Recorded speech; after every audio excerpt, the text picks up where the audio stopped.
comienzo de la historia humana, los hombres mataron al Padre y lo hicieron por el odio que sentían hacia él. Pero una vez consumado el acto, lo enaltecieron y se arrepintieron de haberlo matado. Sigmund Freud, Tótem y Tabú. Hola caminantes, soy Nico y esto es En el Camino. En la ruta de hoy vamos a ir hacia el pasado. Vamos a explorar el inconsciente colectivo y uno de nuestros grandes tabúes, como el incesto y el parricidio. Vamos a hablar de tótems y tabúes y de alguien que moldeó para siempre el siglo XX.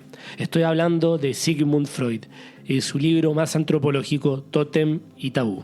Espero que disfruten el programa. Sí, estoy un poco resfriado, si es que me escuchan un poco raro, extraño.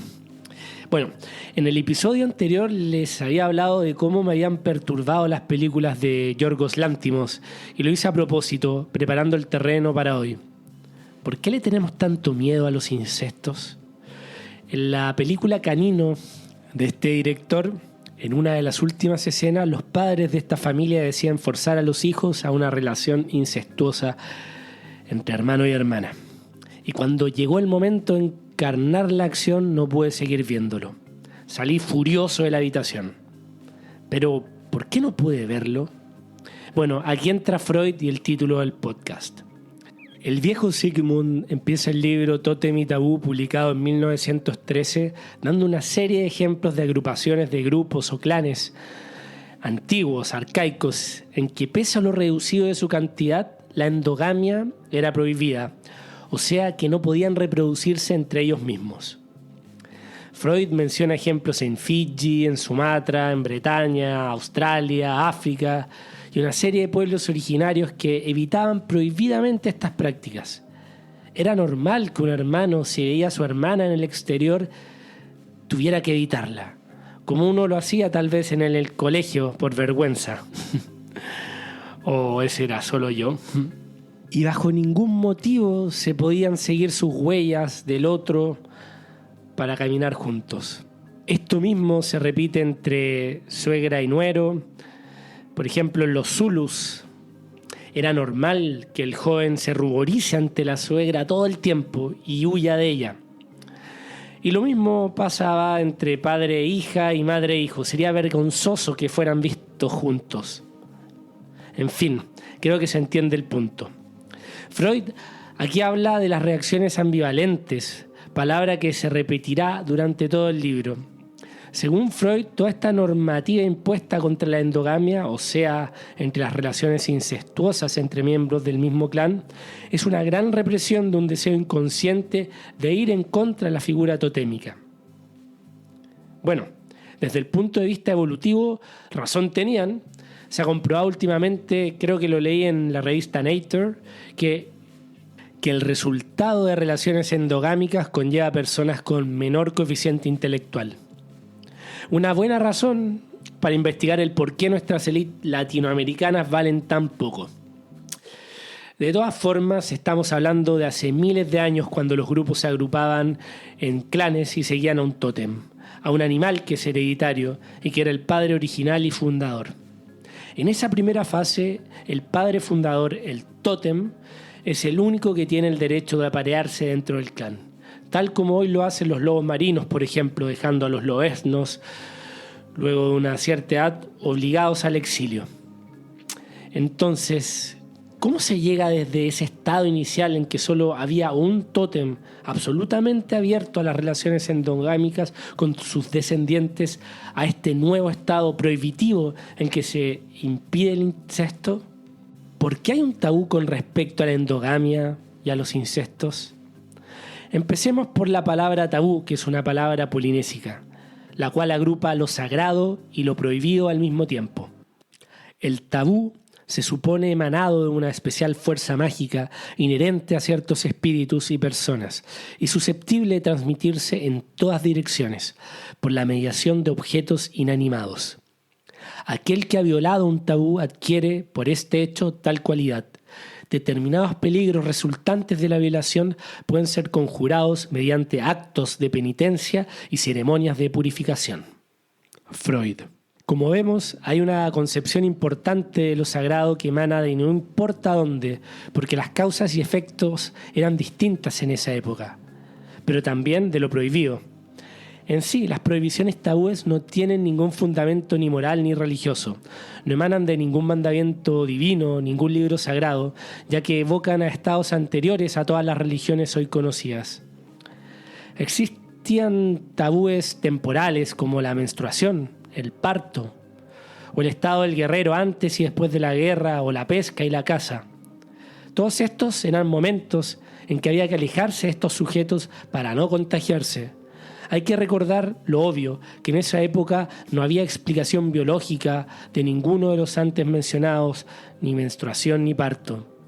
Simplemente aparecían, como cualquier otra ley bajo la causa y efecto, como la brujería. Lo más parecido que tenemos hoy, que al menos se me ocurre a mí, son las cábalas futboleras. Esas de usar unas zapatillas en particular, de entrar a la cancha pisando el campo de juego con un pie y no otro, del sentarse en una posición antes del partido, o de ir acompañado de una persona al trayecto, o de escuchar tal tipo de música. El no seguir estas cábalas implicaría malos augurios, malos resultados, o sea, un eventual castigo. Y el sujeto de aquella falta tiene que ser aislado, ya que el castigo y las consecuencias del tabú se pueden transmitir, son contagiosas. No te acerques a ese que es yeta, es mufa, o bueno, como le digan en sus respectivos países. Hay un temor infundado a esas fuerzas demoníacas en su origen, pero claro, con el tiempo se ha desproveído de esa carga y pasan a ser solo costumbres que no se pueden explicar, al menos su proveniencia. Pero hasta entonces para Freud se comportan como neuróticos obsesivos, que es el rasgo que le interesa. Como decía, tabú tiene significados opuestos, lo sagrado y lo prohibido, y es lo prohibido lo que ha resistido el tiempo. Aquí hay una ambivalencia afectiva muy profunda, pero las mayores prohibiciones o tabúes eran dos. La primera, respetar el animal tótem, y la segunda, evitar relaciones sexuales con individuos del mismo tótem. Y por lo mismo, sí, ya lo pueden ir adivinando, tales debieron haber sido los placeres más culpables del ser primitivo. Quien viola el tabú se puede convertir en tabú, porque puede contagiar a otras personas. Es que el tabú se puede transmitir por mera aproximación, apropiándose así de las cualidades de una persona. El ciudadano normal por eso no tiene permiso para tocar al jefe, no tiene derecho a sus poderes. Por lo mismo, los jóvenes no podían acceder ni tener contacto con las mujeres para no tentar el tabú y ni provocar al tótem originario, al líder del clan. Pero de tanto en tanto, tentados inconscientemente, estos se organizaban y mataban en conjunto en un motín al tótem, al líder. Pero no solo lo mataban, sino que se lo comían. En pocos minutos engullían completamente a este tótem y consigo sus poderes que emanaban de él. Ellos mismos así se convertían en el tabú, en conjunto. Hola, te interrumpo un segundo. Si te gusta el contenido del podcast, puedes suscribirte al club de lectura virtual que organizo. Un espacio literario y de sentido donde discutimos de libros y vivencias. Este octubre leeremos a Alice Munro, Algo que quería contarte. Para dudas y las condiciones, escríbeme por Instagram a Nico en el Camino o por correo a contacto@enelcaminopodcast.com.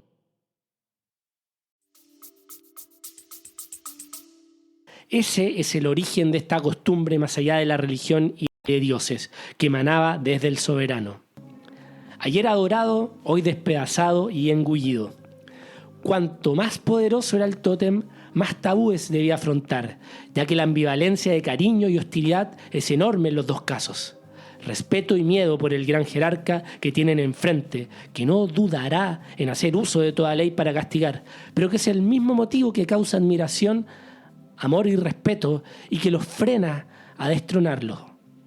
Pero al mismo tiempo apoderarse de sus poderes, de su posición de tótem. Estamos en la ambivalencia afectiva. Te amo y te respeto, pero te quiero matar y comer vivo. Y convertirme en tabú y en atribuirme en lo sagrado. ¿Qué hay de malo en ello? Lo sagrado fue la parte del tabú que se perdió con el paso del tiempo, quedando solo lo prohibido.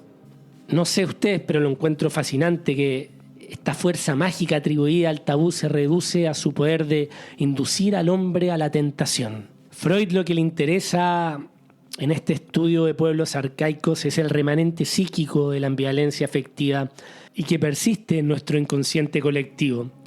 Colectivo porque todos provenimos de este mismo estado evolutivo. ¿Cuántas veces vemos en las noticias estos asesinatos terribles? Y no me refiero a aquellos pasionales, mayormente por paliza y siempre femicidios, sino que a aquellos en que padre asesina a hijos, por ejemplo. Un exceso de cariño es un fenómeno corriente en la neurosis, sobre todo en la neurosis obsesiva, elegida por nosotros como término de comparación con este fenómeno, y su origen ha llegado a sernos perfectamente comprensible. Este exceso aparece siempre en aquellos casos en los que, junto al cariño predominante, existe una corriente contraria, inconsciente de hostilidad, o sea, siempre que nos hallamos ante un caso típico de ambivalencia afectiva. La hostilidad queda entonces ahogada por un desmesurado incremento de cariño, el cual se manifiesta en forma de angustiosa solicitud y se hace obsesivo.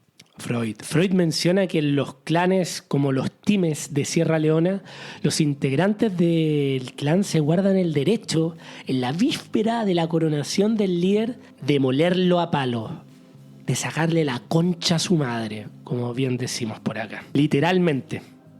Es tan así que muchas veces el rey muere a los pocos días de asumido el trono. O sea, tienen la manía de elevar a quienes odian.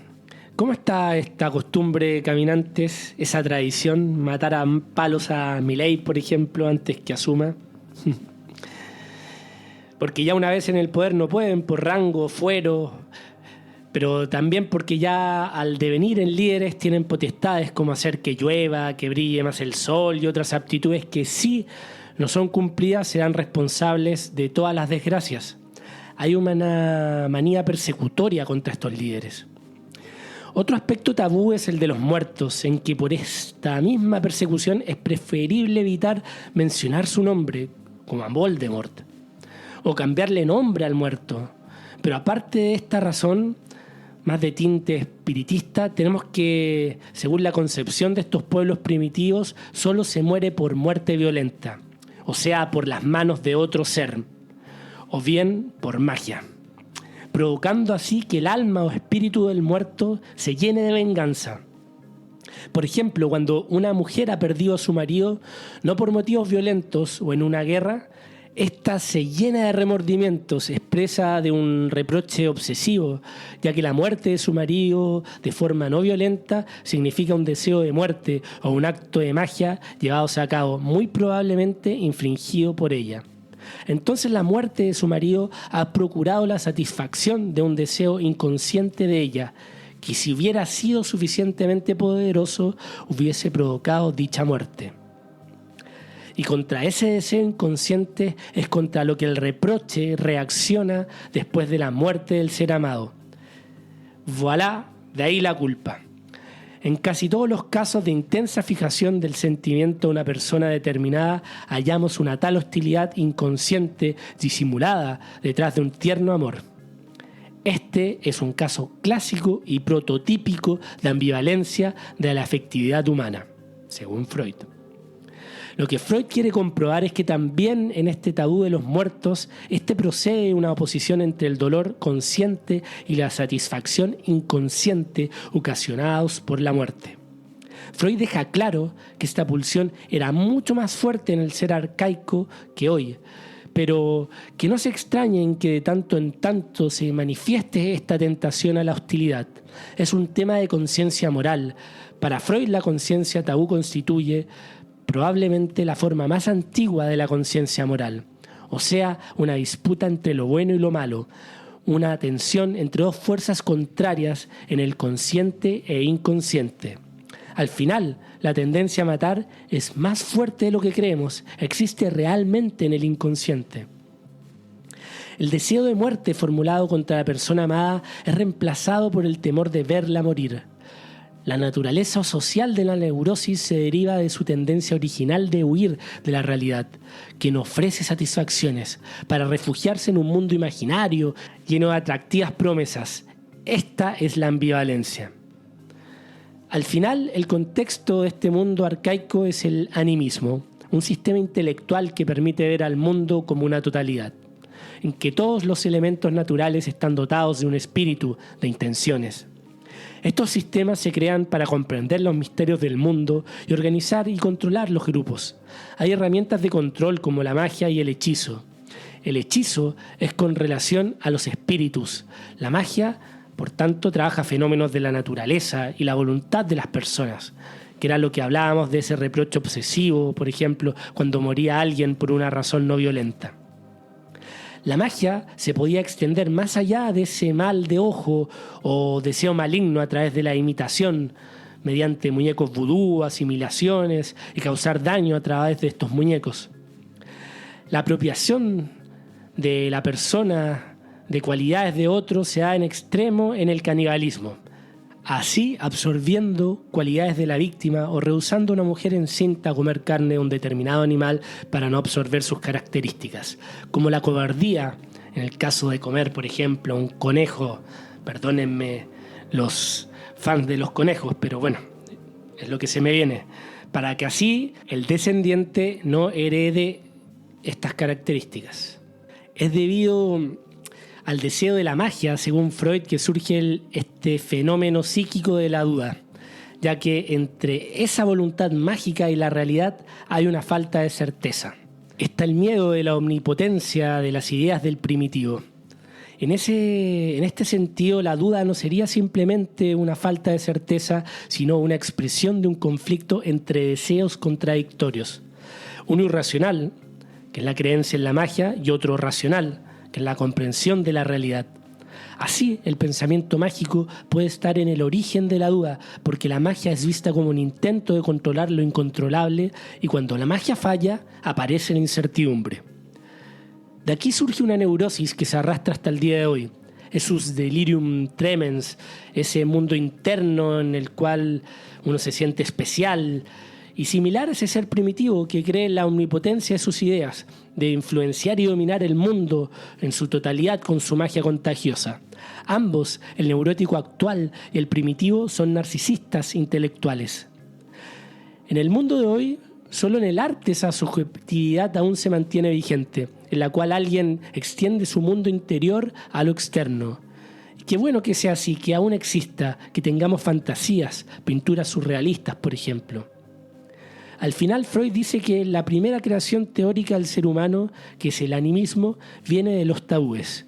Esa etapa en que se animaban los árboles y se creía en hechizos y magia. La sociedad totémica es el punto de transición entre la sociedad animista a la época de héroes y dioses. El totemismo es un sistema religioso entonces y social, y como tal tiene sus reglas. Ciertos animales no deben ser asesinados ni comidos. Y de ser muertos por accidente hay que llevar luto. Ese animal es llorado en su ceremonia. Hombres y mujeres lo consideran un antepasado común, una especie de padre. Hay obligaciones y responsabilidades entre sus miembros, como honrarlo y no comerlo, por ejemplo. Así el tótem los protege. Su gente intenta asimilarse en apariencia al tótem, con pieles o nombres. Sus miembros son como hermanos y hermanas y deben ayudarse. Hijos de mis hijas, mis nietos. Hijos de mis hijos, sepa su chingada madre. Fernanda Melchor, temporada de huracanes. Esta es la razón por la que el lado materno del clan es el que determina el tótem. Como bien nos explica la querida Fernanda Melchor, que leímos ya en el club de lectura, para que se inscriban, ya que leemos solo cosas bien chidas. Volviendo, los hijos serán siempre el clan de la madre, y era el marido quien tenía que unirse al clan de su esposa. Así, reduciendo los conflictos sexuales y de poder entre hombres de distintas generaciones. Cosa que se cambió con el sistema patriarcal, en el cual es el primogénito el que inicia a heredar todo. Un primogénito que muchas veces es hijo de otra persona. Si la infidelidad seguro la inventamos nosotros. Pero bueno, ya es medio tarde para revertir ese desvarío y esa pureza de la raza de los tótem. El animal totémico primero fue un antepasado y luego tótem. Así se transforman en culto de liderazgo. Es natural que el miembro de la tribu no quiera comer al animal totémico porque significa comerse a sí mismos. Esa culpa queda liberada, eso sí, cuando todos participan en el acto, en una cómplice fiesta asesina de la cual les hablaba en esa revuelta en el inicio. Esa misma razón de sangre se explica en la prohibición de relaciones sexuales entre miembros del clan, que sería como tener relaciones con uno mismo, o sea, una aberración. Pero, ¿es así? Freud aquí da espacio para la duda en su teoría, anticipándose a todo lo que vendría hoy, y observa que muchas personas que se conocen desde pequeñas o hace mucho tiempo como compañeros de primaria y hermanos, ven que su libido se esfuma en contacto con ellos, se esfuma entre ellos y se encuentra en un estado exento de deseo por voz, aromas, etc., inhibiendo así estimulación erótica y matando el deseo. Como sea, antes hablaba del sacrificio de los miembros hombres del clan que se comían a la figura totémica. Freud habla que originalmente estos sacrificios eran realizados por camaradería. Los sacrificios animales son anteriores a la agricultura, que también es un punto, según Simone de Beauvoir, en que aparece el patriarcado. El asesinato y el consumo del animal eran consumidos por el dios y sus adoradores, o sea, por el clan entero, el cual era el requisito esencial para expiar la culpa de ese pecado original. Si todos fueron, ninguno fue. Es un sacrificio, pero también es una fiesta, porque qué mayor placer que hacer lo que nos es impedido. Comer y beber con otra persona era símbolo de comunidad social. Solo durante la ingesta del alimento hay unión y refuerzo del lazo. Es por eso que en algunas culturas es mala educación rechazar una bebida. El animal totémico es sacrificado con culpa, ya que la misma sangre de uno, el cual es el máximo sacrificio, culpa compartida, expiación colectiva. Es luego con la llegada de la ganadería y la agricultura que se llega al fin del sacrificio animal totémico, pasando a sacrificar los animales domésticos o silvestres, lo que pierde la carga totémica. Son comunes estos sacrificios de ovejas en las epopeyas de Homero, a los dioses, por ejemplo. Es decir, que con la propiedad privada esto finaliza y el animal deja de ser intangible y sagrado. El sacrificio es así también una fiesta, donde se puede hacer lo que normalmente está prohibido y se logra absorber la vida sagrada del tótem, lo que es una alegría total. Pero como somos todo contradicción, luego se llora la muerte. El animal totémico es lo más parecido a Dios para el ser arcaico. Este animal totémico, como bien decía, era el líder dominante, quien tenía todas las hembras, las mujeres a su disposición, y que va expulsando a sus hijos conforme van creciendo, lo que claramente va creando una hostilidad hacia el padre tiránico. Pero que también es amado y admirado, odiado y temido, en la famosa ambivalencia afectiva, de culpa y remordimiento. Y ya vamos cerrando el círculo, ya que como toda conversación o chisme que se respete, terminamos donde empezamos. De esta conciencia de culpa surgen los dos tabúes fundamentales que son no matar, por respeto al animal totémico, y no practicar endogamia, o sea, incesto, ya que sería tomar las prerrogativas del antiguo patriarca que poseía a todas las mujeres. O sea, como vemos, un motivo importante del parricidio es el acceso al sexo, el conflicto de mujeres, algo que se ve de manera magistral en Los hermanos Karamazov de Dostoyevsky, que tanto vislumbró a Freud. Según Freud, este conflicto generacional entre hombres es una de las razones por la que se instala el sistema patriarcal de herencia, en que todo lo hereda el primogénito, como la tierra, siempre a un hombre. Al final, el sistema totémico es una especie de contrato de no repetir lo que se hizo originalmente, de matar al padre entre los hermanos. Es un homenaje y legado de cariño y protección y de no renovar el acto que costó la vida al padre original. ¿Por qué? Por culpa y para protegerse a sí mismo de su venganza. Parece muy alejado de la realidad, como si no tuviera nada que ver con nuestra historia occidental moderna, pero el sentimiento de culpa en los hijos está en todas las religiones posteriores. En el cristianismo es el hijo que por sacrificio de su padre se debe convertir en Dios. Es que el héroe debía sufrir, y esa es la gran razón de una tragedia. Y sobre todo porque forma parte de nuestro inconsciente colectivo. A Freud lo que le interesaba era el símil entre el neurótico y el primitivo y trazar que hay un camino psicológico común. Para ambos, el mundo interior de las ideas es lo que provoca la culpa. Ambos no pueden discernir entre ideas y actos. El neurótico por neurótico, su mundo interior es la totalidad, mientras que el primitivo, porque no hay frontera entre acción e idea. De la idea se pasa a la acción y viceversa. Y ya me voy despidiendo, y si les gustó o quieren saber más de Freud, escuchen el episodio de la interpretación de los sueños y la serie de Jung. Y como siempre los invito a que se inscriban al podcast, que le pongan 5 estrellitas en Spotify, que se suscriban en YouTube, pongan ahí en la campanita y bueno, que hagan una reseña, que todo eso ayuda a que se encuentre más el podcast, que se amigue con el Dios algoritmo. Y inscríbanse, si pueden, al club de lectura, que es la forma más activa de ayudar esto. Hasta la vuelta, chau. El sacrificio es un acto ritual que tiene como fin restablecer las conexiones rotas entre el hombre y el mundo. Octavio Paz.